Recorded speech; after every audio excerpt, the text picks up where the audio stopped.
Praise the lord. నా ప్రియమైన సహోదరి సహోదరులారా, ప్రభు అయిన యేసుక్రీస్తు వారి నామంలో మీ అందరికీ నా శుభాభివందనాలు తెలియజేస్తున్నాను. దేవుని బిడ్డ, ఈరోజు మనము ప్రకటన గ్రంథం 16వ అధ్యాయం ధ్యానం చేయబోతున్నాం.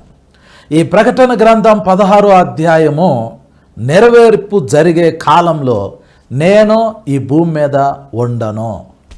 కాబట్టి ఈ ప్రకటన గ్రంథం 16వ అధ్యాయం నాకు పెద్ద ఇంపార్టెంట్ చాప్టర్ కాదు. ఈ ప్రకటన గ్రంథం 16వ అధ్యాయము నాకు అర్థమైనా అర్థం కాకపోయినా నాకు ప్రాబ్లం లేదు. ఎందుకంటే ఈ 16వ అధ్యాయంలో ఏవైతే రాయబడినాయో ఆ సంఘటనలు జరిగేటప్పుడు నేను ఈ భూమి మీద ఉండను, నేను పరలోకంలోకి వెళ్ళిపోతా. మీ సంగతి నాకు తెలీదు. నేను యేసు ప్రభువుని నమ్ముకున్న, యేసయ్య రక్తంలో నా పాపాలు కడగబడినాయి, నేను బాప్తీసం తీసుకున్నాను, నేను వాక్యం చదువుకుంటున్నాను, దేవునితో సహవాసంలో ఉన్నాను. ఒకరోజు ఆకాశంలో బోర మోగిద్ది. అది దేవుని బోర, అది కడబోర. ఆ బోర మోగినప్పుడు నేను వెంటనే ఈ భూమి మీద నుంచి ఎత్తబడి పరలోకానికి వెళ్ళిపోతా. మరి మీ సంగతి? మీరు గనక యేసు ప్రభువుని నమ్ముకుని ఉంటే, యేసు రక్తంతో మీ పాపాలు గనక కడుక్కొని ఉంటే, యేసయ్య నామంలో గనక మీరు విశ్వాసం ఉంచితే, దేవునితో ప్రార్థన ద్వారా వాక్యం ద్వారా సహవాసంలో ఉంటే, మీరు కూడా సంఘం ఎత్తబడేటప్పుడు ఎత్తబడతారు. మనం అందరం ఈ భూమి మీద నుంచి ఎత్తబడి పరలోకంలోకి వెళ్ళిపోతాం. మనము పరలోకంలోకి వెళ్ళిపోయిన తర్వాత అప్పుడు ఈ ప్రకటన గ్రంథం 16వ అధ్యాయము ఈ భూమి మీద నెరవేరుద్ది. అప్పటి వరకు ఈ ప్రకటన గ్రంథం 16వ అధ్యాయంలో రాయబడిన ఏ ప్రవచనం నెరవేరదు. మనం పరలోకంలోకి వెళ్ళాలి. అప్పుడే ఈ ప్రకటన గ్రంథం 16వ అధ్యాయం నెరవేర్పు జరిగింది. కాబట్టి ఇప్పుడు మనకు ప్రకటన గ్రంథం 16వ అధ్యాయము అర్థమైనా అర్థం కాకపోయినా, దాన్ని చదివినా చదవకపోయినా మనకు వచ్చే నష్టం ఏమీ లేదు. మరి ఈ ప్రకటన గ్రంథం 16వ అధ్యాయం ఎవరి కోసం అంటే విడవబడిన వాళ్ళ కోసం, అవిశ్వాసుల కోసం, లోకంలో ఉన్న వాళ్ళ కోసం. సంఘము ఈ భూమి మీద నుంచి ఎత్తబడిన తర్వాత ఎవరైతే విడవబడతారో వాళ్ళకే ఈ ప్రకటన గ్రంథం 16వ అధ్యాయం. వాళ్ళకి ఏం జరిగిద్ది, వాళ్ళకి జరిగినప్పుడు ఎలా ఉంటుంది, ఇవన్నీ అప్పుడు నెరవేరుతాయి. ఈ ప్రకటన గ్రంథం 16వ అధ్యాయము ఎప్పుడు నెరవేరిద్ది అనంటే, ఈ భూమి మీద ఒక వధ జరగాలి. వధ అంటే ఏంటో తెలుసా? క్రైస్తవులు, ప్రాముఖ్యంగా సేవకులు చంపబడాలి. మన కాలంలో, మన తరంలో మణిపూర్లో మనం చూసాం క్రైస్తవుల మీద దాడి జరగటం. కొన్ని వీడియోలు బయటికి రాలా, కానీ కొన్ని వీడియోలు బయటకు వచ్చినాయి. ఆ వీడియోలు ఎలా ఉన్నాయండి? నేను కొన్ని వీడియోలు చూసినప్పుడు శవాలు రోడ్ల మీద అలా పడిపోయి ఉన్నాయి. మనుషుల శవాలు. కొంతమంది బతికి ఉండగానే ఆమె కాలు జారి కింద పడిపోయి ఉంటే గొడ్డలు తీసుకుని తల మీద నరికేశారు. పెద్ద పెద్ద బండరాళ్ళు తీసుకుని తలల మీద చితక్కొట్టేశారు మనుషుల్ని మణిపూర్లో. ఆ న్యూస్ ఏ న్యూస్ ఛానల్లోనూ ప్రసారం చేయలే, ఏ టీవీల్లోనూ ప్రసారం చేయలే. చివరికి ఆ క్లిప్పింగ్స్ మనము యూట్యూబ్లో పెడితే యూట్యూబ్ ఛానల్స్ వాళ్ళు దాన్ని బ్యాన్ చేసేసారు. ఛానల్స్ మీద స్ట్రైక్ వేశారు. ప్రపంచానికి మణిపూర్లో ఎంత ఘోరమైన హింస జరిగిందో ప్రపంచానికి తెలీదు.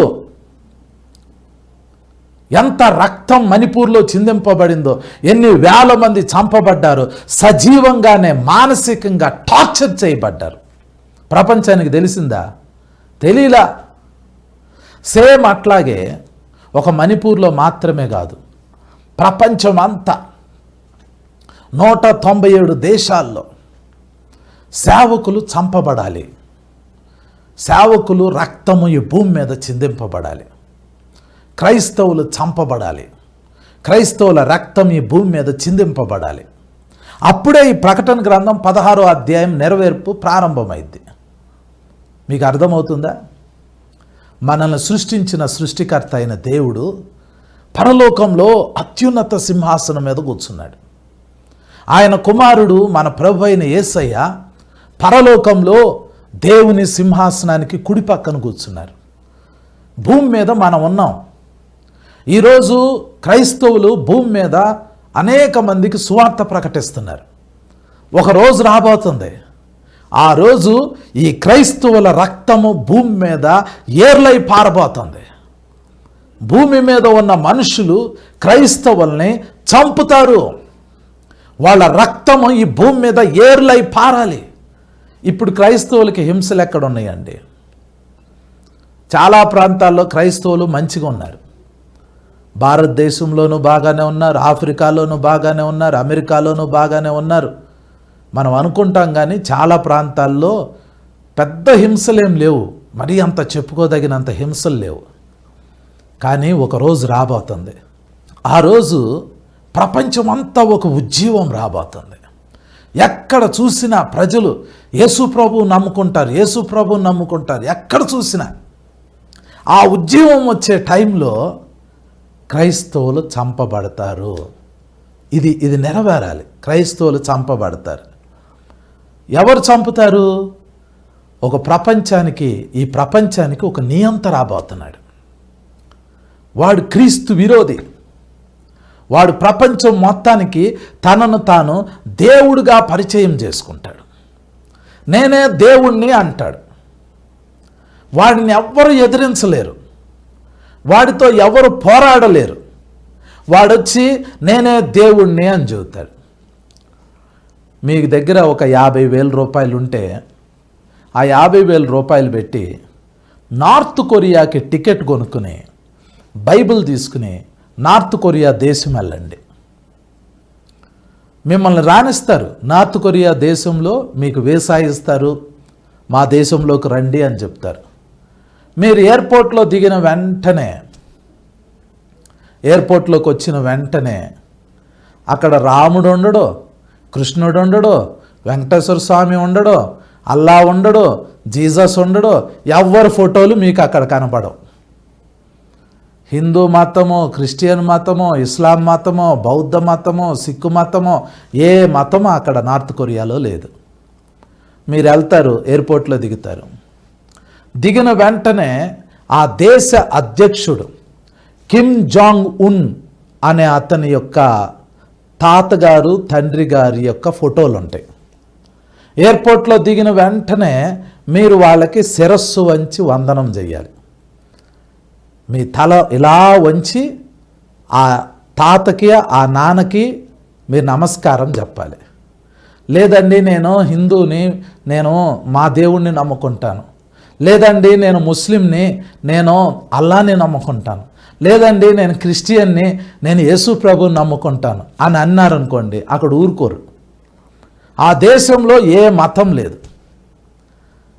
ఆ దేశంలో కిమ్ జాంగ్ ఉన్ అనే ఆ అధ్యక్షుడే దేవుడు. వాళ్ళ తాత, వాళ్ళ నాన్నగారు దేవుళ్ళు. వాళ్ళకే మొక్కాలి. ఎవరైనా ప్రపంచంలో ఎవరు వెళ్ళినా ఆ బొమ్మలకి మొక్కాల్సిందే. మొక్కకపోతే ఏం చేస్తారు? మొక్కకపోతే ఏముంటుంది? చంపేస్తారు. ఇప్పుడు సేమ్ అట్లాగే ప్రపంచానికి ఒక నియంత రాబోతున్నాడు. ఆ నియంతని ఎవరు ఎదిరించలేరు. వాడి బొమ్మ ప్రతి దేశంలో పెడతారు, ప్రతి ఊర్లో పెడతారు, ప్రతి గ్రామంలో పెడతారు, ప్రతి వీధి దగ్గర పెడతారు. ఆ బొమ్మకు మొక్కాలి. నేను హిందువునండి, నేను ముస్లింనండి, నేను క్రిస్టియన్ అండి, నేను దేవుణ్ణి నమ్మనండి అనే మాటలు అక్కడ చెల్లవు. మీరు హిందూ అయినా, ముస్లిం అయినా, క్రిస్టియన్ అయినా, హేతువాదైనా, ఎవరైనా ఆ నియంత వచ్చినప్పుడు వాడి బొమ్మ ఎక్కడైతే పెడతారో అక్కడికి వెళ్ళి ఎవరైనా సాగిల పడాలి. ఆ బొమ్మకు మొక్కాలి, ఆ బొమ్మకు నమస్కారం చేయాలి.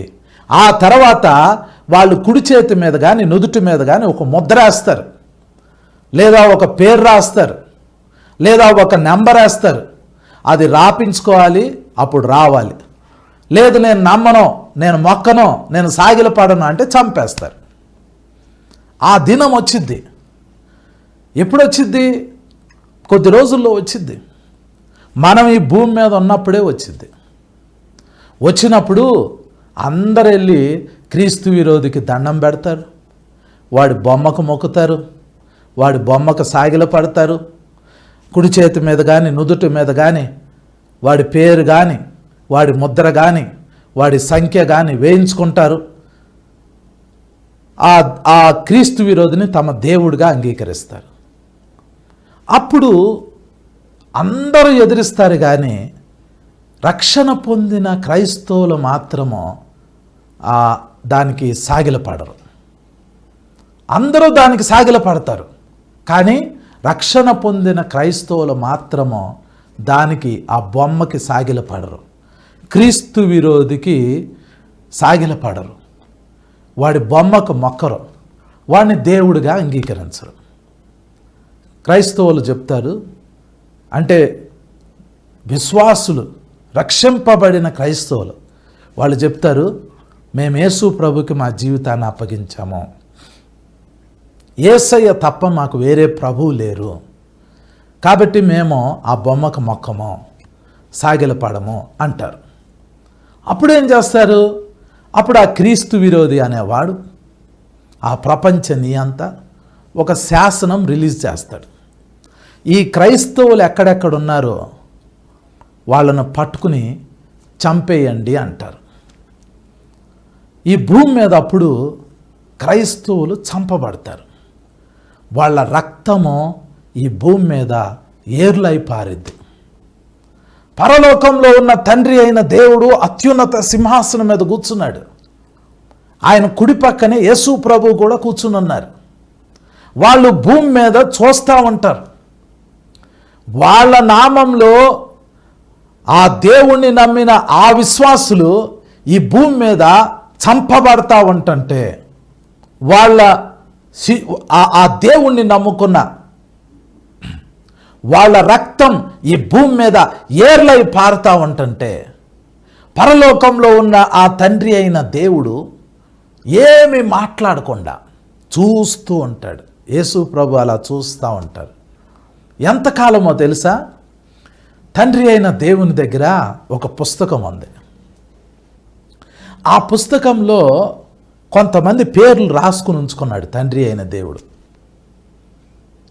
ఆ పేర్లు కలిగిన వాళ్ళు ఆ టైంలో భూమి మీద ఉంటారు.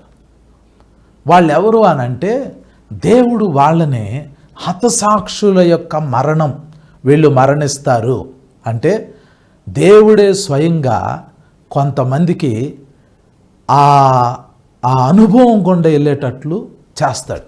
అంటే దేవుని కొరకు కొంతమంది మనుషులు చనిపోవాలి, దేవుని వాక్యం ప్రకటిస్తూ, దేవునికి సాక్ష్యమిస్తూ, దేవుని కోసం సాక్ష్యమిస్తూ, దేవుని వాక్యాన్ని ప్రకటిస్తూ,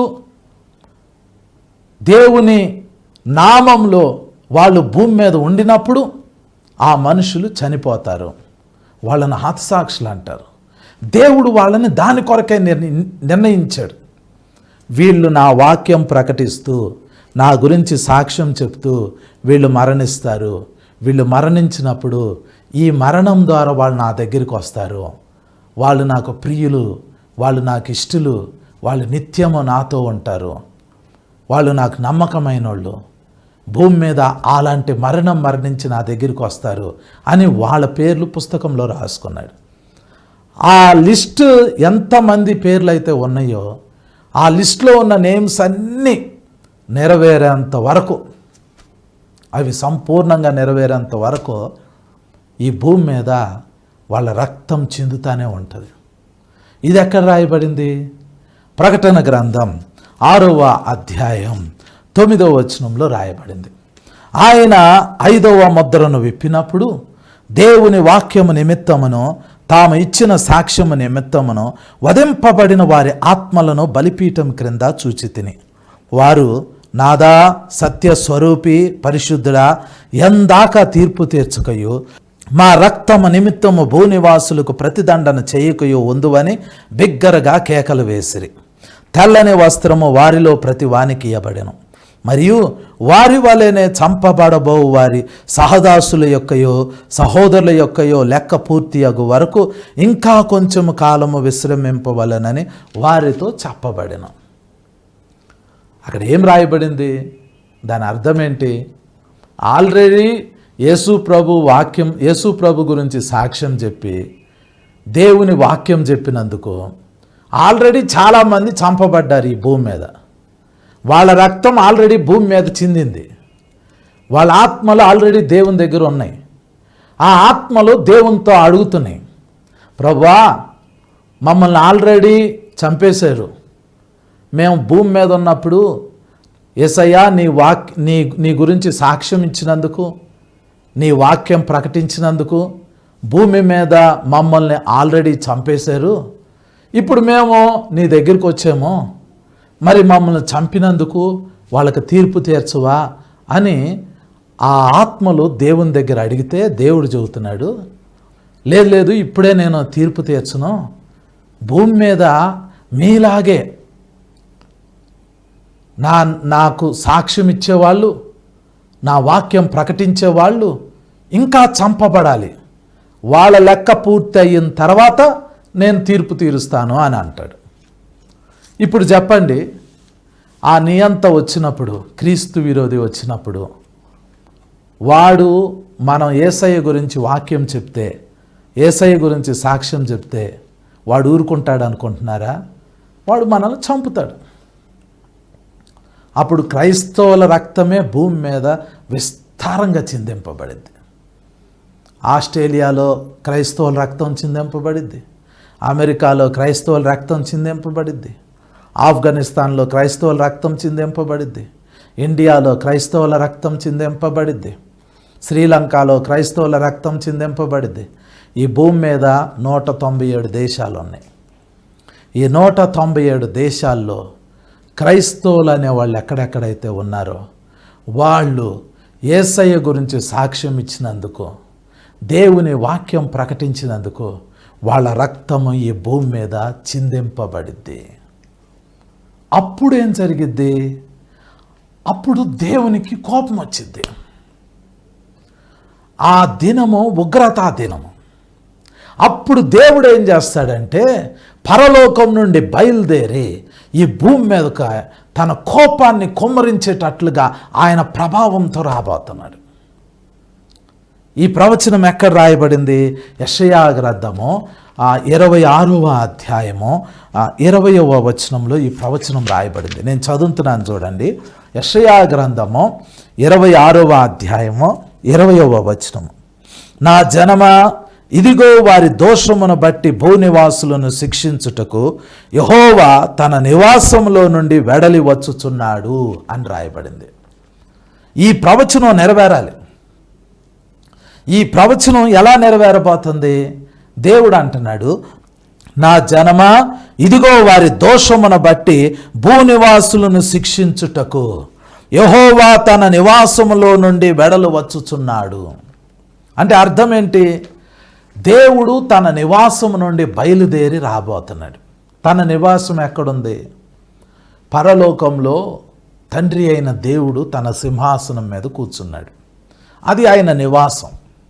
అక్కడ నుండి బయలుదేరి రాబోతున్నాడు. దేవుడు పరలోకం నుండి బయలుదేరి రాబోతున్నాడు.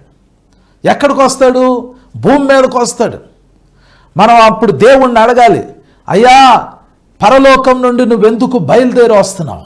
నీ నివాస స్థలం నుండి నువ్వెందుకు బయలుదేరి వస్తున్నావు? ఎందుకు బయలుదేరి వస్తున్నాడు అని అంటే దానికి సమాధానం చెప్తున్నాడు. చూడండి 20వ వచనంలో, నా జనమా, ఇదిగో వారి దోషమును బట్టి భూనివాసులను శిక్షించుటకు. అప్పుడు భూనివాసులు అందరూ క్రైస్తవులను చంపుతూ ఉంటారు. భూనివాసులు అందరూ ఒకటవుతారు. భూనివాసులు అందరూ క్రీస్తు విరోధిని నమ్ముకుంటారు. భూనివాసులు అందరూ వాడి బొమ్మకు మొక్కుతారు. భూనివాసులందరికీ కుడి చేతి మీద కానీ నుదుటి మీద కానీ ఆ క్రీస్తు విరోధి యొక్క పేరు కానీ వాడి ముద్ర కానీ వాడి సంఖ్య కానీ ఉంటుంది. భూనివాసులందరికీ యేసు ప్రభు అంటే ఇష్టం ఉండదు. భూనివాసులందరూ యేసు ప్రభు గురించి వాక్యం చెప్పినా, యేసయ్య గురించి సాక్ష్యం ఇచ్చినా అందరూ క్రైస్తవులను చంపుతారు భూనివాసులందరూ. అప్పుడు భూమి మీద ఉన్న మతాలన్నీ ఒకటవుతాయి. ఆ మతాలన్నీ క్రీస్తు విరోధి మతం అవుతుంది. క్రైస్తవులు మాత్రమే ఈ భూమి మీద అందరికీ హేయమైన వాళ్ళుగా కనపడతారు. మణిపూర్లో ఎలాగైతే క్రైస్తవుల్ని చంపారో అలాగే 197 దేశాల్లో ఉన్న క్రైస్తవుల్ని చంపుతారు. వారి రక్తం ఏర్లై పారిద్ది. భూనివాసులందరూ చంపుతారు. ఎందుకు చంపుతున్నారా మీరు అని అంటే, మా దేవుడు క్రీస్తు విరోధి, వాడు మమ్మల్ని ఆజ్ఞాపించాడు కాబట్టి మేము మిమ్మల్ని చంపుతున్నాం అంటారు. క్రీస్తు విరోధికి సాగిల పడకపోయినా, వాడి ముద్ర వేయించుకోకపోయినా, వాడిని దేవుడిగా అంగీకరించకపోయినా చంపుతాడు. క్రైస్తవులు దాన్ని ఒప్పుకోరు, అందుకనే క్రైస్తవులు చంపబడతారు. దానికి పరలోకంలో ఉన్న దేవునికి కోపం వచ్చింది, దేవునికి ఉగ్రత వచ్చేసింది. ఆ వచనం మళ్ళీ చదువుతున్నాను చూడండి. యెషయా గ్రంథం 26వ అధ్యాయం 20వ వచనం. నా జనమా, ఇదిగో వారి దోషమును బట్టి భూనివాసులను శిక్షించుటకు యెహోవా తన నివాసములో నుండి వెడలి వచ్చుచున్నాడు. భూమి తన మీద చంపబడిన వారిని ఇకను కప్పకుండా తాను త్రాగిన రక్తమును బయలుపరచును. ఈ మాట చూడండి. భూమి తన మీద చంపబడిన వారిని ఇకను కప్పకుండా. ఈ భూమి మీద క్రైస్తవులు చంపబడతారు. భూమి తన మీద చంపబడిన వారిని ఇకను కప్పదంట. భూమి మీద ఎంతమంది రక్తమైతే చిందింపబడిందో ఆ రోజు ఆ రక్తము పరలోకంలో ఉన్న దేవుని కళ్ళకి కనబడింది. తాను తాగిన రక్తమును బయలుపరచును. భూమే బయలుపరిచింది. దేవుడు పరలోకం నుండి బయలుదేరి వచ్చి భూమి మీద ఉన్న భూనివాసులకి ఆ రోజు తీర్పు తీర్చబోతున్నాడు. ఆ రోజు దేవుని ఉగ్రత ఈ భూమి మీద ఉన్న ప్రజలకి కనబడిద్ది. ఆ రోజు క్రైస్తవుల రక్తం భూమి మీద చిందింపబడుతున్న టైంలో ఆ క్రీస్తు విరోధి పరిశుద్ధులతో యుద్ధం చేస్తూ పరిశుద్ధుల్ని చంపుతూ ఉన్న దినాల్లో పరలోకంలో ఉన్న దేవుడు తన ఉగ్రతని భూమి మీద కుమ్మరించబోతున్నాడు. ఆ ఉగ్రత కుమ్మరించే సమయంలో దేవుడు ఏం చేస్తాడో తెలుసా? మరి క్రైస్తవుల్లో చాలామంది చంపబడకుండా దాక్కుని అక్కడక్కడ బ్రతికే ఉంటారు, చంపబడకుండా. ఎవరు హతసాక్షులు అవ్వాలో వాళ్ళు హతసాక్షులు అవుతారు, ఎవరి రక్తం చిందింపబడాలో వాళ్ళు చిందింపబడతారు. కొంతమందిని దేవదూతలు రక్షిస్తారు, కొంతమంది ఆ శ్రమల్లో దేవుని కృపను బట్టి బతికొంటారు. అప్పుడు దేవుడు ఏం చేస్తాడంటే పరలోకంలో దేవుని బోర ఊదిస్తాడు. పరలోకంలో ఆ కడబోర మోగిద్ది. మనమందరం భూమి మీద ఉండాం. మన కళ్ళ ముందు చాలామంది క్రైస్తవులు రక్తం చిందింపబడింది. మన కళ్ళ ముందు చాలామంది హతసాక్షులు అయ్యారు. భయంకరమైన హింసలు పొందుతున్నాం. దేవునికి పరలోకంలో కోపం వచ్చింది. ఆయన ఈ భూమి మీదకి వచ్చి తన ఉగ్రతను కుమ్మరించబోతున్నాడు. ఆ కుమ్మరించే టైంలో ఆకాశంలో మొట్టమొదట బోర మోగిద్ది, కడబోర మోగిద్ది, దేవుని బోర మోగిద్ది. బోర మోగిన వెంటనే మనం ఆ టైంలో ఎక్కడ ఉండినా ఈ భూమి మీద నుంచి మనం ఎత్తబడి పరలోకంలోకి వెళ్ళిపోతాం. పరలోకంలోకి ఎందుకు వెళ్ళిపోతున్నామో తెలుసా? ఇప్పుడు మరలా యెషయా గ్రంథము 26వ అధ్యాయము 21వ వచనం చదువుతున్నాను చూడండి. నీవు వెళ్ళి నీ అంతఃపురములో ప్రవేశించుము, నీవు వెళ్ళి నీ తలుపులు వేసుకొనుము, ఉగ్రత తీరిపోవు వరకు కొంచెం సేపు దాగి ఉండుము. ఇది దేవుడు మనతో మాట్లాడుతున్న మాట.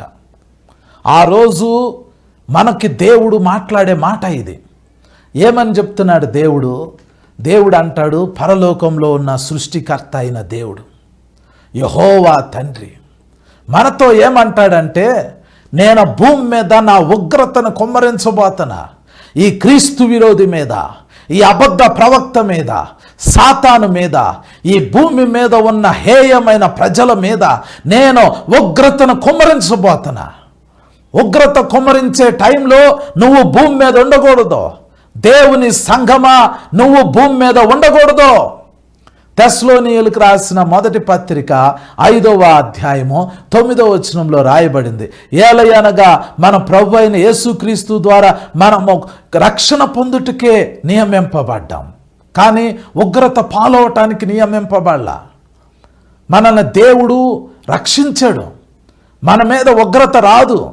దేవుని ఉగ్రత భూమి మీద కుమ్మరించే టైంలో దేవుడు మనతో చెబుతాడు, అరే బాబు మీకు బోర మోగిద్ది, ఆకాశంలో కడబోర మోగిద్ది, దేవుని బోర మోగిద్ది. బోర మోగిన వెంటనే మీరు భూమి మీద నుంచి రండి.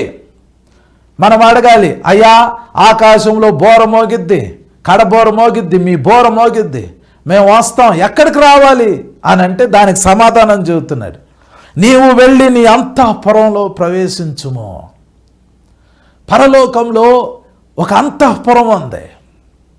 దేవుడు మనతో చెబుతున్నాడు, భూమి మీద ఉండొద్దు ఇక మీరు, భూమి మీద నేను ఉగ్రతను కుమ్మరించబోతున్నా, నా 7 ఉగ్రత పాత్రలు భూమి మీద కుమ్మరించబోతున్నా. ప్రకటన గ్రంథం 16వ అధ్యాయంలో 7 ఉగ్రత పాత్రలు భూమి మీద కుమ్మరింపబడబోతున్నాయి. ఆ టైం అప్పుడు దేవుడు మనతో చెబుతున్నాడు, మీరు ఉండొద్దు భూమి మీద, మీరు భూమి మీద ఉండొద్దు, మీరు వెళ్ళి మీ అంతఃపురంలో ప్రవేశించండి. ఊ అని బోరమోగిద్ది. బోరమోగిన వెంటనే మన పాదాలు భూమి మీద నుంచి లేపబడి పరలోకంలోకి వెళ్తాం. ఆ పరలోకంలో అంతఃపురంలో మనం ప్రవేశిస్తాము. తర్వాత మాట యెషయా గ్రంథం 26వ అధ్యాయం 21వ వచనం, నీవు వెళ్ళి నీ అంతఃపురంలో ప్రవేశించుము, నీవు వెళ్ళి నీ తలుపులు వేసుకొనుము. ఉగ్రత తీరిపోవు వరకు కొంచెం సేపు దాగియుండుము. నీవు వెళ్ళి నీ అంతఃపురంలో ప్రవేశించుము, నీవు వెళ్ళి నీ తలుపు వేసుకొనుము. తలుపు వేయబడిద్ది అప్పుడు. ఇక సంఘం ఎత్తబడే టైం అప్పుడు ఎత్తబడాలి. ఎత్తబడలేదు, విడవబడ్డారు అని అంటే తలుపు వేయబడింది. ఇక కొంతమంది ఏం చెబుతారంటే కడబోర అంటే దేవుని బోర మోగిద్ది, అప్పుడు సంఘం ఈ భూమి మీద నుంచి ఎత్తబడి పరలోకంలోకి వెళ్ళిపోయిద్ది. ఒకవేళ మీరు గనక విడవబడితే మీకు దేవుడు ఇంకొక అవకాశం ఇస్తాడు. మీరు మారు మనసు పొందటానికి, మీరు పశ్చాత్తాపడటానికి విడవబడిన వాళ్ళకి ఇంకొక అవకాశం ఇస్తాడు అని అంటారు. ఆ మాటలు నమ్మొద్దు. విడవబడ్డారు అని అంటే తలుపు వేయబడింది. పరలోకంలోకి వెళ్ళిన వాళ్ళకి దేవుడు చెబుతాడు, నీవు వెళ్ళి నీ అంతఃపురంలో ప్రవేశించుమా, నీవు వెళ్ళి నీ తలుపేసేసుకో. ఎన్నాళ్ళు నాయనా, ఎన్నాళ్ళు నేను పరలోకంలో ఉంటాను, ఎన్నాళ్ళు నేను తలుపేసుకుని ఉంటాను, ఎన్నాళ్ళు నేను అంతఃపురంలో ఉంటాను. దేవుడు చెప్పాడు, నీ ఉగ్రత తీరిపోయే వరకు కొంచెం సేపు దాగి ఉండుము. ఉగ్రత తీరిపోయేంత వరకు అంటే కొంచెం సేపు దాగి ఉండు, పరలోకంలో ఉండు. నేను భూమి మీద ఉగ్రతను కుమ్మరించబోతున్నా. ఆ ఉగ్రత కొంచెం సేపు ఉండబోతుంది. కొంచెం సేపు అంటే ఎన్ని రోజులు? కొంచెం సేపు అంటే కేవలం 3.5 సంవత్సరాలు, 42 నెలలు, 1260 రోజులు.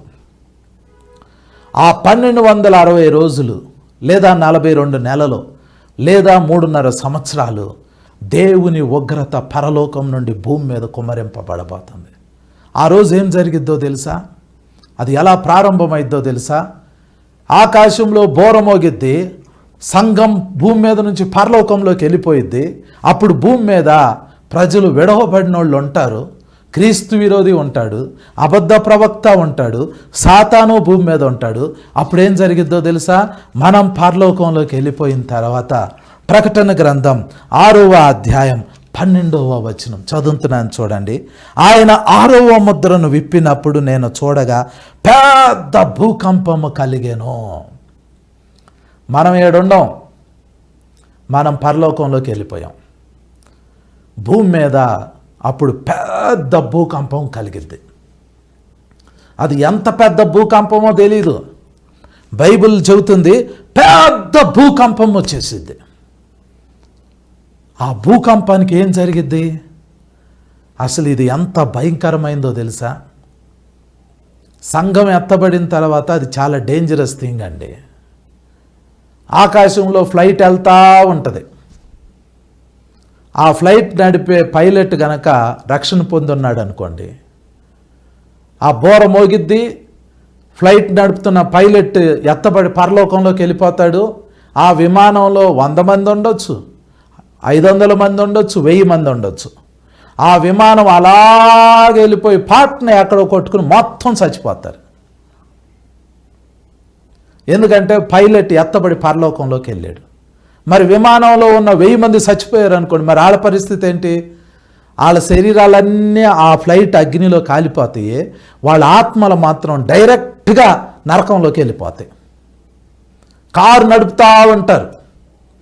కారు నడిపేటప్పుడు డ్రైవర్ గనక ప్రభువుని నమ్ముకున్న వ్యక్తి, వెనకాల కూర్చున్న ప్యాసింజర్స్ నమ్ముకోలేదు అనుకోండి, నడిపే డ్రైవరు బోర శబ్దం విని వెంటనే పరలోకంలోకి వెళ్ళిపోతాడు. కారులో ఉన్నోళ్ళు పోయి దాంట్లో పడిపోతారు. బస్సు అయినా ట్రైన్ అయినా ఏదైనా ఆ రోజు భయంకరమైన యాక్సిడెంట్లు జరుగుతాయి. ఆ రోజు చాలామంది చచ్చిపోతారు. ఎత్తబడే వాళ్ళందరూ ఎత్తబడతారు. విడవబడే వాళ్ళందరి మీద బస్సు వచ్చి పడిద్దో, ట్రైన్ వచ్చి పడిద్దో, ఫ్లైట్ వచ్చి పడిద్దో తెలీదు. అందరూ చచ్చిపోతూనే ఉంటారు. ఎక్కడ చూసినా జనాలు కుప్పలుగా చచ్చిపోతారు. ఎత్తబడే వాళ్ళు ఎత్తబడతా ఉంటారు. ఆ రోజు ఊహించుకోండి, అని బోర మోగింది, సంఘమేమి ఎత్తబడింది అంటే భూమి మీద ఆల్రెడీ క్రైస్తవులు అందరూ వెళ్ళిపోతారు.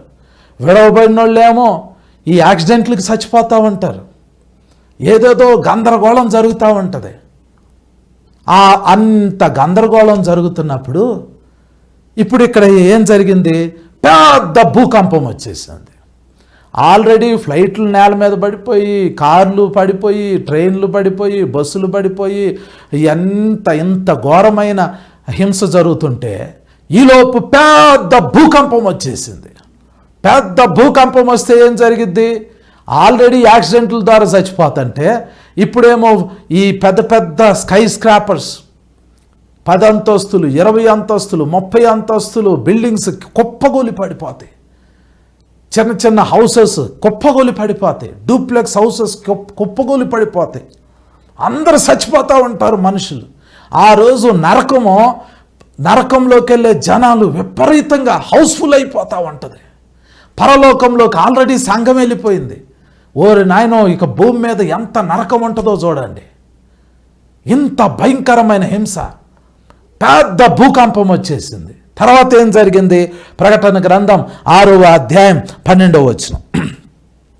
సూర్యుడు కంబళ వలె నలుపాయను, చంద్రబింబమంతయు రక్తవర్ణమాయను.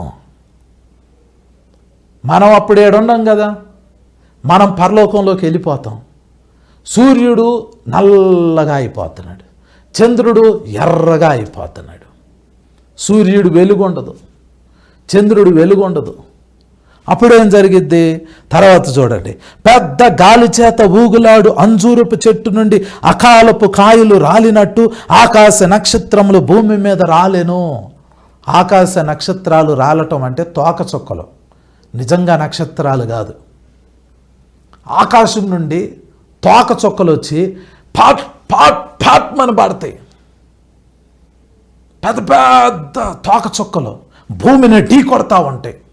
మనం ఏడుండం కదా, మనం ఆల్రెడీ పరలోకంలో ఉంటాం. మనల్ని దేవుడు సంఘం ఎత్తబడినప్పుడు తీసుకుని పోతాడు. విడవబడిన వాళ్ళు, వాళ్ళకి భూకంపం వచ్చింది. ఉదయం అయిద్దేమో శవాల లెక్క చూద్దామని అనుకుంటే సూర్యుడు నలుపైపోయాడు, చీకటి ఉంటుంది, ఉదయం అవట్లా. ఎంత టైం చూసుకున్నా కూడా ఉదయం అవ్వదు. సూర్యుడు ఉదయం చూడు, సూర్యుడు వెలుగుండదు, చంద్రుడేమో ఎర్రగా ఉంటాడు.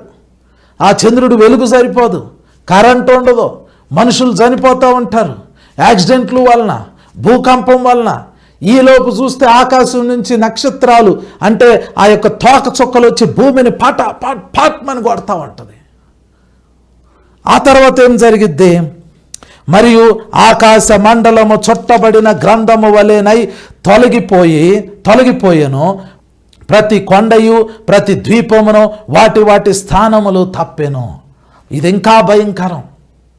మనం పరలోకంలోకి వెళ్ళిపోయాం, కానీ ఇక్కడ ఇంకొకటి చూడండి, ఏమంటున్నారు? మరి ఆకాశ మండలము చుట్టబడిన గ్రంథము వలె తొలగిపోయెను. ఆ టైంలో ఎవరైనా ఆకాశం వైపు ఇలా చూశారనుకోండి, ఆకాశంలో మేఘాలు తప్పుకుని ఉంటాయి. ఈ ఆకాశము ఒక చుట్టబడిన గ్రంథం వలె అది తప్పుకునిద్ది. అప్పుడు భూమి మీద ఉన్న మనిషి పైకి చూస్తే ఆకాశం అవతల దేవుని కళ్ళు కనపడతాయి, దేవుని ఉగ్రత కనపడిద్ది, దేవుని కోపం కనపడిద్ది. ఆ రోజు మనం దానిపైన ఉంటాం, పరలోకంలో ఉంటాం. కానీ మనుషులు భూమి మీద నుంచి ఆకాశం వైపు చూస్తే కోపంతో ఉన్న దేవుని ముఖం కనపడిద్ది వాళ్ళకి. పెద్ద పెద్ద భూకంపం వచ్చింది కాబట్టి కొండలు ఎక్కడెక్కడో ఉండాల్సిన కొండలు ఎక్కడెక్కడికో వెళ్తాయి, ఎక్కడెక్కడో ఉండాల్సిన ద్వీపాలు ఎక్కడెక్కడో ఉంటాయి. ఆస్ట్రేలియా అనేది ఒక పెద్ద ద్వీపం, అది పోయి ఎక్కడో ఉండిద్ది. పర్వతాలు, మౌంట్ ఎవరెస్ట్, మౌంట్ కేటు, పెద్ద పెద్ద పర్వతాలు ఎక్కడెక్కడో ఉండాల్సిన ఎక్కడెక్కడికో వెళ్ళిపోతాయి. జియోగ్రఫీ మారిపోతుంది, ప్రపంచం అంతా తల్ల కిందులవుతూ ఉంటుంది. ఆ రోజు ఏం జరిగిద్ది తర్వాత చదువుతున్నాను చూడండి. ప్రకటన గ్రంథం 6వ అధ్యాయం 15వ వచనం. భూరాజులను, గనులను, సహస్రాధిపతులను, ధనికులను, బలిష్ఠులను, ప్రతి దాసుడును, ప్రతి స్వతంత్రుడును కొండ గుహలలోను బండల సందులలోనూ దాగుకొని సింహాసనాసీనుడైన వాని యొక్కయో గొర్రెపిల్ల యొక్కయో ఉగ్రత మహాదినము వచ్చెను, దానికి తాళజాలిన వాడెవడు? మీరు మా మీద పడి ఆయన సన్నిధికిని గొర్రెపిల్ల ఉగ్రతకును మమ్మను మరుగు చేయుడి అని పర్వతములతోనూ బండలతోనూ చెప్పుచున్నారు అని రాయబడింది. వీళ్ళందరూ విడవబడినోళ్ళ పరిస్థితి ఆ రోజు అట్లా ఉంటుంది. ఒకవేళ మీరు విడవబడ్డారు అనుకోండి, మీరు ఈ పరిస్థితిలో ఉంటారు. ఎవరెవరు విడవబడ్డారు?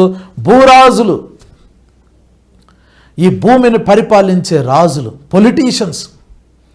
వాళ్ళు ప్రెసిడెంట్ అవ్వచ్చు, ప్రైమ్ మినిస్టర్ అవ్వచ్చు, చీఫ్ మినిస్టర్ అవ్వచ్చు, ఎమ్మెల్యేలు అవ్వచ్చు, ఎంపీలు అవ్వచ్చు, రాజులు అవ్వచ్చు, ఎవరైనా కానివ్వండి. భూరాజులు వాళ్ళు విడవబడిన వాళ్ళు. భూరాజులు, గనులు, సహస్రాధిపతులు, ధనికులు, బలిష్ఠులు, ప్రతి దాసుడు, స్వతంత్రుడు, వీళ్ళందరూ విడవబడిన వాళ్ళు. వీళ్ళందరూ అందరూ ఉన్నారు విడవబడిన వాళ్ళు, అన్ని క్లాసులలో ఉంటారు. వీళ్ళందరూ వెళ్ళి ఎక్కడ ఉంటారు? కొండల గుహల్లో, బండల సందులలో, బంకర్లో దాక్కుంటారు. బంకర్లో. ఈరోజు అమెరికాలో చాలా ప్రాంతాల్లో బంకర్లు దోముకుంటున్నారు. బంకర్ అంటే ఇజ్రాయెల్ దేశం వెళ్తే ప్రతి ఇంటికి బంకర్ ఉండిద్ది. బంకర్ అంటే ఏంటంటే, శత్రువులు ఎప్పుడైనా బాంబులు వేసినప్పుడు ఇళ్ళు కూలిపోతాయి. అప్పుడు ఇంట్లో ఉన్న వాళ్ళు జాగ్రత్తగా ఆ బాంబులు దెబ్బకి చచ్చిపోకుండా ఉండాలంటే ప్రతి ఇంటి కింద ఒక చిన్న రూమ్ తయారు చేసుకుంటారు. అడుగులో భూమి కింద, ఇంటి కిందే భూమి లోపల ఒక చిన్న రూమ్ తయారు చేసుకుంటారు. వాటిని బంకర్స్ అంటారు. ఇశ్రాయేలు దేశంలో సైర్ను వినబడిద్ది, ఊ అని ఒక సైర్ను వినపడిద్ది. ఆ సైర్ను వినబడగానే ఇశ్రాయేలీలు ఏం చేస్తారంటే, ఇంట్లో ఉన్నవాళ్ళు ఫాస్ట్గా ఇంటి కింద ఉన్న ఆ రూమ్లోకి, బంకర్లోకి వెళ్ళిపోతారు. ఇశ్రాయేలు దేశం యొక్క ప్రభుత్వం, ఇశ్రాయేలు ప్రభుత్వము ఆ పద్ధతిని ప్రవేశపెట్టింది. ఇశ్రాయేలు ప్రభుత్వానికి ముందుగా హెచ్చరికలు వస్తాయి. ఈ గాజా వాళ్ళు, పాలస్తీనా వాళ్ళు, లేదా అటున్న సిరియా వాళ్ళు, లెబనాన్ వాళ్ళు బాంబులు వేస్తున్నారు అని అంటే ఇశ్రాయేలీలకి ముందుగా ఇన్ఫర్మేషన్ వచ్చింది, ఆ దేశం వాడు బాంబు వేస్తున్నాడు అని. అప్పుడు ఇశ్రాయేలీలు ప్రజలకు హెచ్చరిక చేస్తారు, వీళ్ళు బంకర్లోకి వెళ్తారు. ఇప్పుడు అమెరికాలో కూడా బంకర్లు తయారు చేసుకుంటున్నారు. చాలా దేశాల్లో బంకర్లు తయారు చేసుకుంటున్నారు. అమెరికా వాళ్ళు బంకర్లు ఎందుకు తయారు చేసుకుంటున్నారంటే, రష్యా దేశం అమెరికా మీద యుద్ధం చేయబోతుంది అని వాళ్ళకి ఇన్ఫర్మేషన్ వచ్చింది. అందుకని బంకర్లు తయారు చేసుకుంటున్నారు. ఈ విడవబడిన ప్రజలు ఏం చేస్తారంటే, వీళ్ళు బంకర్లో కాదు, కొండల దగ్గరికి వెళ్తారు, కొండ గుహల్లోకి వెళ్తారు, బండ సందుల్లోకి వెళ్తారు. వెళ్ళి ఆ బండలతో మాట్లాడతారు. బండలతోటి, బండలో, ఓ బండల్లారా, రాళ్ళులారా, మా మీద పడండి, మమ్మల్ని చంపండి, మా మీద పడి మమ్మల్ని చంపండి అని వాళ్ళు అంటారు. ఆ కొండలు అడుగుతాయి, అరే మీ మీద ఎందుకు పడాలి, మేము మిమ్మల్ని ఎందుకు చంపాలి అని అంటే, ఆ బండల సందుల్లో, కొండ గుహల్లో దాక్కున్న వాళ్ళు అంటారు, అదుగదుగో ఒక్కసారి మీ కళ్ళులెత్తి ఆకాశం వైపు చూడండి, ఆకాశాలన్నీ తప్పుకుపోయినాయి, అవన్నీ చుట్టబడిన గ్రంథం వల్లే పక్కకి వెళ్ళిపోయినాయి, అవతల మాకు దేవుడు కనపడుతున్నాడు, యేసు ప్రభు కనపడుతున్నారు. అరే మరి ఆయన ముఖం ఎలాగుంది? దేవుని ముఖం నవ్వుతా ఉందా? యేసు ప్రభు ముఖం నవ్వుతా ఉందా? లేదు, వాళ్ళ ముఖము ఉగ్రతతో ఉంది. ఆ ముఖాన్ని ఎవరు చూడగలుగుతారు? ఆ ఉగ్రత దినాన్ని ఎవరు ఫేస్ చేయగలుగుతారు? ఆ ఉగ్రతని ఏ మనిషి ఫేస్ చేయలేడు. దేవుని బిడ్డ, ఒకటి గుర్తుపెట్టుకోండి, బోర మోగిద్ది, సంఘం ఎత్తబడిద్ది. మీరు గనక విడవబడ్డారు అనంటే ఆ రోజు మీరు భూమి మీద ఉన్నప్పుడే, ఆ రోజు ఆకాశం వైపు చూస్తే మీకు ఆకాశంలో మేఘాలు కనబడవు, మేఘాలు వెళ్ళిపోతాయి, ఆకాశం తప్పుకునిద్ది, అదొక చుట్టబడిన గ్రంథంలాగా తప్పుకునిద్ది. అప్పుడు మీరు ఇట్లా కన్నులెత్తి ఆకాశం వైపు చూస్తే ఆకాశంలో దేవుడు కనబడతాడు, ఆయన కుమారుడైన యేసయ్య కనబడతాడు. ఆయన ముఖము, ఆయన కళ్ళు ఎర్రగా ఉంటాయి, ఆయన ముఖము ఉగ్రతతో ఉండిద్ది, కోపంతో ఉండిద్ది, భయంకరంగా ఉండిద్ది. ఆ ముఖాలు చూడలేక మనుషులు కొండల గుహల్లోకి, బండల సందుల్లోకి వెళ్ళి ఆ కొండ గుహలతో బండలతో అంటారు, మా మీద పడండి, మమ్మల్ని చంపండి అని అంటారు. ఈరోజు కొంతమందికి సువార్తను చెప్తా ఉంటుంటే, అయ్యా యేసు ప్రభు నమ్ముకో, దేవుడు నిన్ను ఎంతో ప్రేమించాడు, దేవుడు నిన్ను రక్షిస్తాడు, అయ్యా దయచేసి యేసు ప్రభు నమ్ముకో అంటే కొంతమంది ఏమంటారంటే, అసలు దేవుడు అనేవాడు ఉంటే నాకు చూపించు అంటాడు. ఇప్పుడు కనబడోడు రా బాబు దేవుడు. ఆ రోజు విడవబడితే, సంఘం విడవబడితే, ఆ సంఘంలో ఉన్న సభ్యులు విడవబడితే, ఈ భూమి మీద ఉన్న వ్యక్తి ఎవరైనా విడవబడితే, ఆ రోజు విడవబడినోళ్ళు ఇలా కన్నులెత్తి చూస్తే దేవుని ముఖము ఎర్రగా, కళ్ళు అగ్ని వలె మండుతూ, ఆయన ముఖము కోపంతో ఉగ్రతతో ఉన్నప్పుడు ఆ ముఖాన్ని చూడలేక బండల సందులోకి, కొండల గుహల్లోకి వెళ్ళి దాక్కుంటారండి. పైగా ఏమంటారు? గడగడగడమని వణుకుతా, మేము ఆ దేవుని కోపాన్ని, ఉగ్రతని తట్టుకోలేము. మళ్ళీ చదువుతున్నా 17వ వచనం ఆఖరు మాట చదువుతున్నాను చూడండి. మీరు మా మీద పడి ఆయన సన్నిధికిని, గొర్రె పిల్ల ఉగ్రతకును మమ్మను మరుగు చేయుడి అని పర్వతములతోనూ బండలతోనూ చెప్పుచున్నారు. ఆ రోజు అంతా భయంకరంగా ఉండబోతుంది దేవుని బిడ్డ. ఆ రోజు ఏ రోజు అని అంటే ప్రకటన గ్రంథం 16వ అధ్యాయము ప్రారంభమయ్యే దినం. ఆ రోజు దేవుని ఉగ్రత దినము. ఇప్పుడు వచనం చదువుతున్నాను చూడండి. ప్రకటన గ్రంథం 16వ అధ్యాయము 1వ వచనం నుండి, మరియు మీరు పోయి దేవుని కోపంతో నిండిన ఆ 7 పాత్రలను భూమి మీద కుమ్మరించుడని ఆలయంలో నుండి గొప్ప స్వరము ఆ 7 దేవదూతలతో చెప్పగా వింటిని. 2వ వచనం, అంతటా మొదటి దూత వెలుపలికి వచ్చి తన పాత్రను భూమి మీద కుమ్మరింపగా ఆ క్రూర మృగము యొక్క ముద్ర గల వారికిని, దాని ప్రతిమకు నమస్కారము చేయు వారికిని బాధాకరమైన చెడ్డ పుండు పుట్టెను. సంఘం ఎత్తబడిన తర్వాత మనమందరం పరలోకంలో ఉన్నప్పుడు, పరలోకంలో ఉన్న 7 దేవదూతలు దేవుని కోపంతో నిండిన ఆ 7 పాత్రలను పట్టుకుని ఈ భూమి వాతావరణంలోకి వచ్చి, మొదటి దూత ఆ ఉగ్రతా పాత్రని భూమి మీద కుమ్మరించినప్పుడు ఫస్ట్ దెబ్బ క్రూర మృగం అంటే క్రీస్తు విరోధి వాడికి మొక్కి, వాడి బొమ్మకు మొక్కి, వాడి ముద్ర వేయించుకున్న వాళ్ళకి ఫస్ట్ శిక్ష పడబోతుంది. వాళ్ళకు ఒక చెడ్డ పుండు పుట్టిద్దండి. వాళ్ళకు ఒక చెడ్డ పుండు పుట్టిద్ది. ఈ పుండు ఎక్కడ పుట్టిద్దో తెలీదు. ఐగుప్తు దేశంలో ఇశ్రాయేలీల్ని ఫరో అనే ఆ క్రూరమైన రాజు హింసించినప్పుడు మోషే, అహరోను ఫరో దగ్గరికి వెళ్ళి, వీళ్ళు ఇశ్రాయేలీలు, వీళ్ళు దేవునికి జ్యేష్ఠ కుమారులు, వీళ్ళు ఈ దేశంలో ఉండకూడదు, దేవుడు వీళ్ళని నీ బానిసత్వం నుంచి బయటకు పోమంటున్నాడు, వాళ్ళని పోనీ అని ఫరోతో అంటే ఫరో ఒప్పుకోలా. ఎన్ని తెగుళ్ళు వచ్చినా ఒప్పుకోలా. ఒకసారి అహరోను ఏం చేస్తాడంటే, మోషేతో దేవుడు చెబుతాడు. అప్పుడు మోషే అహరోనుతో చెబుతాడు, అహరోను ఆవపు బుగ్గిని అంటే బూడిదని తీసుకుని ఫరో చూస్తూ ఉండగానే ఆ బూడిదని ఆకాశంలోకి ఎయ్యి అంటాడు. అహరోను ఆ బూడిద తీసుకుని ఫరో చూస్తూ ఉండగానే ఇలా ఆకాశంలోకి విసిరేస్తాడు. ఆ బూడిద ఆకాశంలోకి వెళ్ళిన తర్వాత అది విస్తారమైన బూడిద పార్టికల్స్గా మారి ఐగుప్తు దేశంలో ఉన్న ప్రతి మనిషి మీద, ఐగుప్తు దేశంలో ఉన్న ప్రతి జంతువు మీద ఆ బూడిద పడింది. అది పడినప్పుడు వాళ్ళకి బొబ్బలు వస్తాయి. స్త్రీలు కానీ, పురుషులు కానీ, పిల్లలు కానీ, వృద్ధులు కానీ, జంతువులు కానీ అన్నిటి మీద బొబ్బలు వస్తాయి. ఆ బొబ్బలు వాళ్ళని భయంకరమైన శ్రమలోకి తీసుకెళ్ళింది.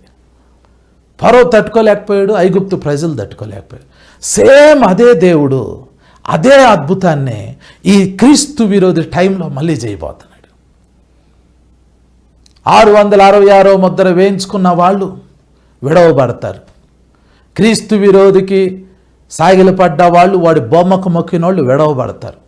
వీళ్ళందరూ ఆ రోజు భూమి మీద ఉన్నప్పుడు మనం పరలోకంలో ఉంటాం.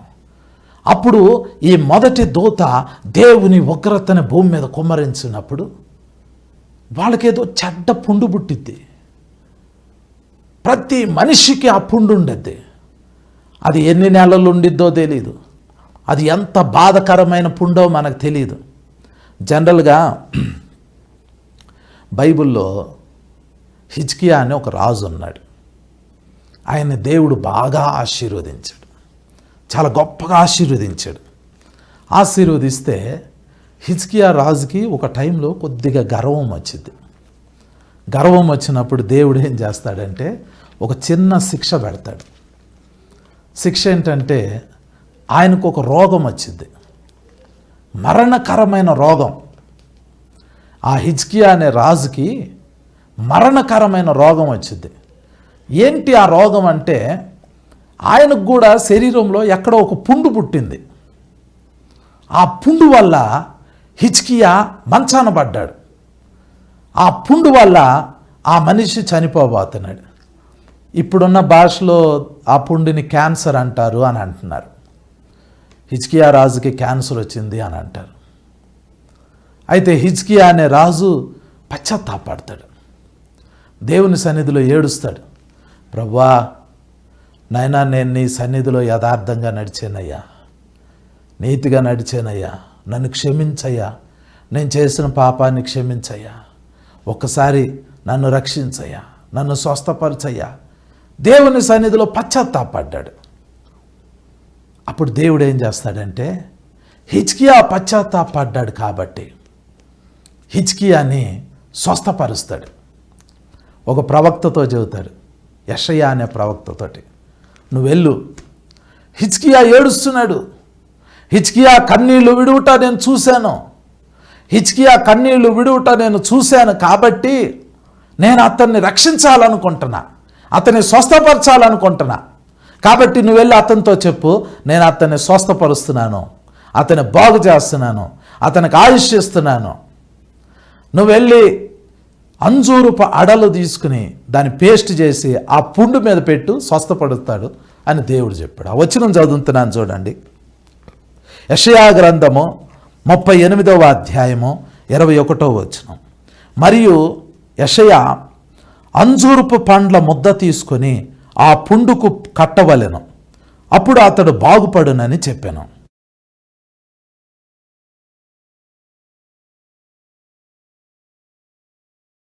రాయబడింది. హిజ్కియాకి ఆ పుండు తగ్గిపోయింది, హిజ్కియాకి ఆయుష్ కాలం వచ్చింది, హిజ్కియా స్వస్థపరచబడ్డాడు. మరి వీళ్ళు విడవబడిన వాళ్ళు, మనం పరలోకంలోకి వెళ్ళిపోయాం. విడవబడిన వాళ్ళ మీద దేవుని ఉగ్రత స్టార్ట్ అయ్యింది. ఆకాశం నుంచి దేవుని ఉగ్రత పాత్ర కుమ్మరింపబడింది. ఆ ఉగ్రత ఒక్కొక్కళ్ళ మీద దిగినప్పుడు వాళ్ళకు ఒక చెడ్డ పుండు వచ్చింది. మరి వీళ్ళు పశ్చాత్తాపడ్డారా? బైబిల్ ఏం చెబుతుందో తెలుసా? ఈ విడవబడిన వాళ్ళ సంగతి. ఇదే 16వ అధ్యాయము 11వ వచనం చదువుతాను చూడండి. తమకు కలిగిన వేదనలను బట్టి పుండ్లను బట్టి పరలోకమందున్న దేవుని దూషించిరి గాని తమ క్రియలను మాని మారు మనసు పొందిన వారు కారు. పుండు వచ్చింది, దేవుని ఉగ్రత భూమి మీద కొమ్మరింపబడితే మరి పుండ్లు వచ్చినాయి, చెడ్డ పుండు వచ్చింది. హిజ్కియాకి పుండు వచ్చింది. హిజ్కియా దేవుని వైపు తిరిగి, అయ్యా నా పాపాన్ని క్షమించయ్యా, అయ్యా నన్ను నీ రక్తంతో కడుగయ్యా, అయ్యా నన్ను శుద్ధి చేయయ్యా అని మారు మనసు పొందాడు. మరి వీళ్ళు విడవబడిన వాళ్ళు, వీళ్ళ కళ్ళ ముందే సంఘం ఎత్తబడింది, వీళ్ళ కళ్ళ ముందే అద్భుతాలు జరిగినాయి. ఇద్దరు సాక్షులు అద్భుతాలు చేశారు, సాక్ష్యం చెప్పారు, వాక్యం చెప్పారు. దేవుని సేవకులు ఆ రోజు వాక్యం చెప్తే, ఆ రోజు సాక్ష్యం ఇస్తే, ఆ రోజు అద్భుతాలు చేస్తే, ఆ రోజు దేవుని గురించి చెప్తే, వీళ్ళు ఏం చేశారు? ఈ మనుషులు మాకొద్దు ఆ దేవుడు, ఆ వాక్యం వద్దు, ఆ సాక్ష్యం వద్దు అని చెప్పి సాక్ష్యం చెప్పిన, వాక్యం చెప్పిన సేవకులను చంపి క్రీస్తు విరోధి దగ్గరికి వెళ్ళి, నువ్వే మా దేవుడివి, నీ ముద్ర మా నెత్తి మీద అయ్యి, మా తల మీద అయ్యి అని వాడికి మొక్కి వాడి ముద్ర వేయించుకుని వచ్చి, ఈరోజు ఉగ్రత వచ్చినప్పుడు, ఆ చెడ్డ పుండు పుట్టినప్పుడు వీళ్ళు అప్పుడు కూడా పశ్చాత్తాపడట్లా. అన్ని చూసిన వాళ్ళు, మా పాపాన్ని బట్టి మాకు ఇది వచ్చింది, మా పాపాన్ని బట్టి మేము ఎత్తబడలేదు, మేము విడవబడ్డాము, మాకు దేవుని ఉగ్రత కనపడుతుంది, దేవుని ముఖం కనపడుతుంది, దేవుని కోపం కనపడుతుంది, మేము చేసిన పాపాలను బట్టే మాకు ఈ శిక్ష వచ్చింది అని వాళ్ళు పశ్చాత్తాపడతలేదు. పశ్చాత్తాపడిన వాళ్ళని ఏం చేస్తారండి?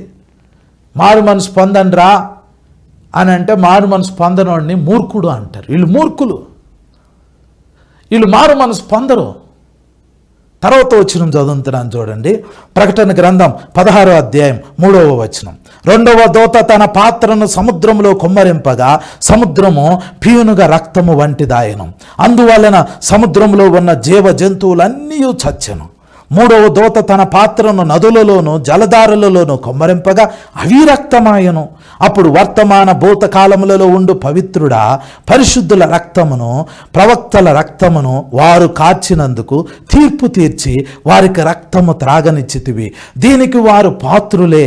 నీవు ఈలాగు తీర్పు తీర్చితివి గనుక నీవు న్యాయవంతుడు అని జలముల దేవదూత చెప్పగా వింటిని. అందుకు అవును ప్రభువా, దేవా, సర్వాధికారి, నీ తీర్పులు సత్యములను న్యాయములను అయి ఉన్నవని బలిపీఠము చెప్పుట వింటిని అని రాయబడింది. రెండవ దూత తన ఉగ్రతా పాత్రని సముద్రంలో వేశాడు.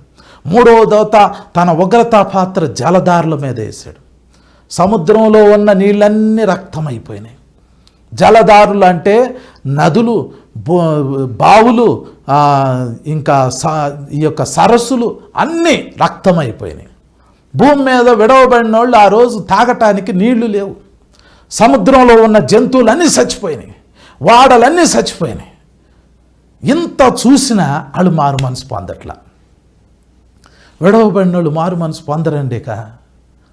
వాళ్ళ హృదయం కఠినమైపోతుంది, వాళ్ళు మారు మనసు పొందరు. ఒకవేళ మీరు గనక ఎత్తబడే సంఘంలో ఉండకుండా విడవబడ్డారు అనుకోండి, మీకు చెడ్డ పుండు పుట్టిద్ది, అయినా మీరు మారు మనసు పొందరు. సముద్రంలో ఉన్న నీళ్ళన్నీ రక్తమైపోతాయి. సముద్రంలో నీళ్లు రక్తమైతే ఏమవుతుందో తెలుసా? సముద్రంలో నుండి మనకి 50% ఆక్సిజన్ వచ్చింది. భూమి మీద ఉన్న చెట్లతో మాత్రమే ఆక్సిజన్ సరిపోదు మనకే. సముద్రం మనకు చాలా అవసరం. సముద్రంలో నాచు ఉండిద్ది, నాచు. ఆ నాచులో నుండి 50% ఆక్సిజన్ మనకు సముద్రంలో నుండి వచ్చింది. సముద్రం రక్తమైపోతే సముద్రంలో ఉన్న నాచంతా చచ్చిపోతుంది, చేపలన్నీ చచ్చిపోతాయి. ఆక్సిజన్ ఉండదు, అప్పుడు మనుషులు పీల్చుకోవటానికి ఆక్సిజన్ ఉండదు. నదులన్నీ రక్తమైపోయినాయి, నీళ్ళు ఉండవు, తాగటానికి నీళ్ళు ఉండవు. ట్యాప్ తిప్పితే రక్తం వచ్చింది. ఎందుకు రక్తం వచ్చిందంటే ఈ విడవబడిన వాళ్ళు ఎత్తబడిన సంఘంలో ఉండిన ఆ బిడ్డల్ని హింసించారు, క్రైస్తవుల రక్తాన్ని భూమి మీద చిందించారు. యేసు ప్రభు వాక్యం చెప్పినందుకు, యేసు ప్రభు సాక్ష్యం ఇచ్చినందుకు ఈ ప్రజలు విడవబడిన వాళ్ళు చంపారండి. వీళ్ళు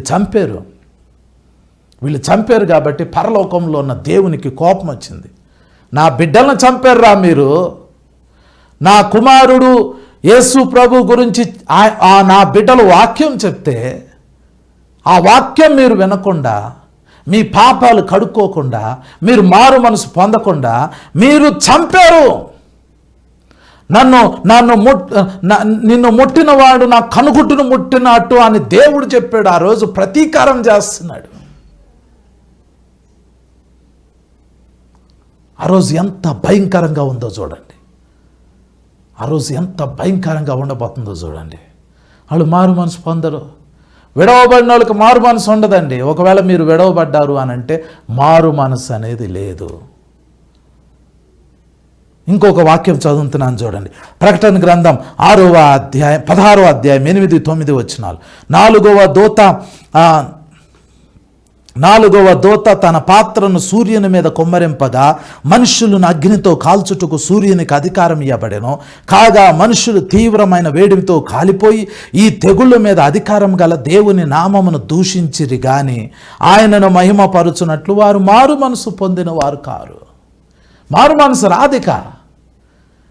ఈ 4వ దూత తన పాత్రని సూర్యుడి మీద కొమ్మరిస్తే అప్పుడు సూర్యుడి యొక్క అగ్ని పెరిగిద్ది. మనుష్యులు ఆ వేడికి అల్లాడిపోతూ ఉంటారు. ఏసీలు పనిచేయవు, నీళ్ళు ఉండవు, ఆకాశంలో సూర్యుడు మండిస్తూ ఉంటాడు, చర్మం కాలిపోతూ ఉండిద్ది, చెడ్డ పుండు ఉండిద్ది, తట్టుకోలేరు మనుషులు. ఆ టైంలో ఒక్కడు పశ్చాత్తాపడడం. ఈ తెగుళ్ళను బట్టి, ఈ యొక్క హింసను బట్టి వాళ్ళు పశ్చాత్తాపడరు, వాళ్ళు మారు మనసు పొందరు, వాళ్ళు తిరగరు. దేవుడు అనుకుంటాడు అట్లీస్ట్ ఇప్పుడైనా ఇంత ఉగ్రత కనబడతా ఉంటుంటే వీళ్ళు మారు మనసు పొందుతారని ఎక్స్పెక్ట్ చేస్తే ఆ మారు మనసు ఉండదు వాళ్ళకి. దేవుని ఉగ్రత వచ్చే సమయం అది, వాళ్ళకి మారు మనసు ఉండదండి. దేవుని బిడ్డ విడవబడటం అనేది చాలా ఘోరం అండి. విడవబడిన ప్రజలకు వచ్చే హింసలు చాలా ఘోరంగా ఉంటాయి, చాలా భయంకరంగా ఉంటాయి. 7 ఏళ్ల మహాశ్రమల కాలంలో ఆఖరి 3.5 సంవత్సరాలు ఈ ఉగ్రత కుమ్మరింపబడే దినం. ఆ ఆఖరి 3.5 సంవత్సరాలు సంఘం ఈ భూమి మీద ఉండదు. సంఘం ఎత్తబడి పరలోకంలోకి వెళ్ళిపోయింది. ఉగ్రత తీరిపోయే వరకు సంఘం పరలోకంలోనే ఉంటుంది. సంఘం దేవుని అంతఃపురంలోకి ప్రవేశించింది. సంఘం పరలోకానికి వెళ్ళిపోబడింది. సంఘం వెళ్ళిపోయిన తర్వాత తలుపు మూయబడింది. ఇక రక్షణ లేదు, రాదు, ప్రజలకి మారు మనసు రాదు. ఆ రోజు ఈ విడవబడిన వాళ్ళు ఆకాశంలో దేవుని ముఖాన్ని చూస్తారు, గొర్రెపిల్ల ముఖాన్ని చూస్తారు, అంటే యేసు ప్రభు ముఖాన్ని చూస్తారు, ఆయన కళ్ళు చూస్తారు, ఆయన ముఖాన్ని చూస్తారు. ఆ ఉగ్రతకి తాళజాలిన వాడెవడో ఈ తట్టుకోలేరు. మారు మనసు అనేది రాదండి. ఆ రోజు వాళ్ళకి మారు మనసు రాదు. ఆఖరిగా ఇంకొక వచనం చదువుతున్నాను చూడండి. ప్రకటన గ్రంథం 16వ అధ్యాయం 10-11. 5వ దూత తన పాత్రను ఆ క్రూర మృగం యొక్క సింహాసనం మీద కుమ్మరింపగా దాని రాజ్యము చీకటి కమ్మెను. మనుష్యులు తమకు కలిగిన వేదనను బట్టి తమ నాలుకలు కరుచుకొని చుండిరి.